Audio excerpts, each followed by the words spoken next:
Shalom, selamat pagi Bapak Ibu, saudara-saudara yang terkasih dalam nama Tuhan Yesus Kristus. Sebelum kita disapa oleh firman Tuhan, terlebih dahulu kita bersatu di dalam doa. Terima kasih Bapa yang baik buat segala penyertaan Tuhan pada kami. Pada saat ini kami akan mendengarkan firman Tuhan. Berkatilah kami Tuhan agar kami dapat melakukannya dalam kehidupan kami masing-masing. Dalam Yesus Kristus kami berdoa. Amin. Bapak Ibu saudara-saudara yang terkasih dalam nama Tuhan Yesus Kristus, firman Tuhan yang menyapa kita pada saat ini tertulis dalam Amsal pasal yang ke-19 ayat 22.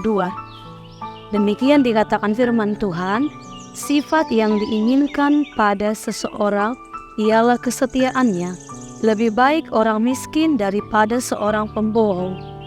Dalam bahasa Batak dikatakan, pinangido ni rohani jolmado habasaronna, jala tagonan dohanak na pogosian bawa paragakap. Demikian firman Tuhan. Saudara-saudara yang terkasih dalam nama Tuhan Yesus Kristus, dalam perikop ini menjelaskan bagi kita bahwa siapapun orang di dunia ini, dia akan mencari orang-orang yang setia untuk berada di dekatnya, baik sebagai teman, sahabat maupun pasangan hidup. Namun sayangnya dalam dunia seperti sekarang ini sangat sulit untuk menemukan orang yang setia.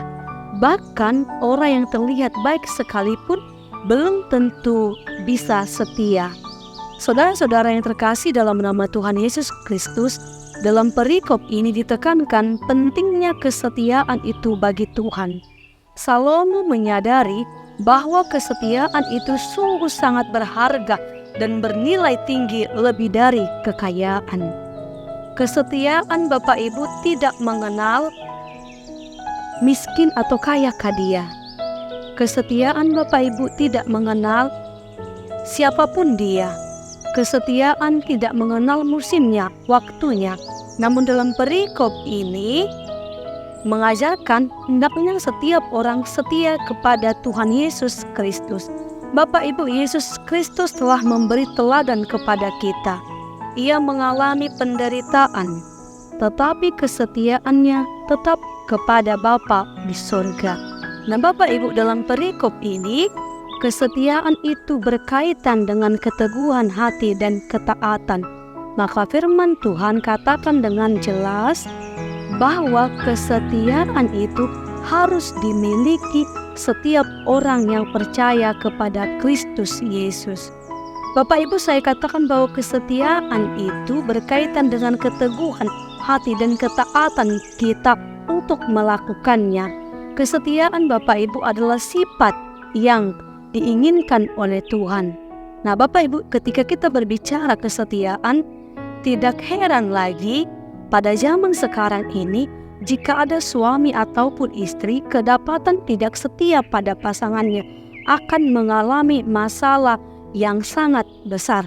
Maka Bapak Ibu, ketika kita tidak setia baik kepada pasangan kita, baik kepada teman kita, maka itu akan menimbulkan persoalan dan masalah yang sangat besar. Apalagi kalau kita tidak setia kepada Kristus Yesus. Maka Tuhan katakan lewat firman ini Bapak Ibu, orang yang setia adalah orang yang taat dan memiliki keteguhan hati hanya kepada Kristus Yesus. Dan inilah sifat yang diinginkan Tuhan dari kehidupan setiap orang percaya. Maka Salomo katakan lebih baik orang miskin tidak memiliki apa-apa, ya, tetapi ia setia kepada Kristus Yesus. Maka Bapak Ibu, milikilah kesetiaan hati hanya kepada Kristus Yesus. Setia melakukan firman Tuhan, setia mendengarkan firman Tuhan, dan setia untuk mengikutnya. Amin. Kita berdoa. Terima kasih Bapak yang baik buat sapaan firman Tuhan, mengajarkan kami supaya memiliki sifat yang setia hanya kepada Engkau saja. Maka mampukan kami Tuhan untuk melakukannya. Dalam Yesus Kristus kami berdoa. Amin.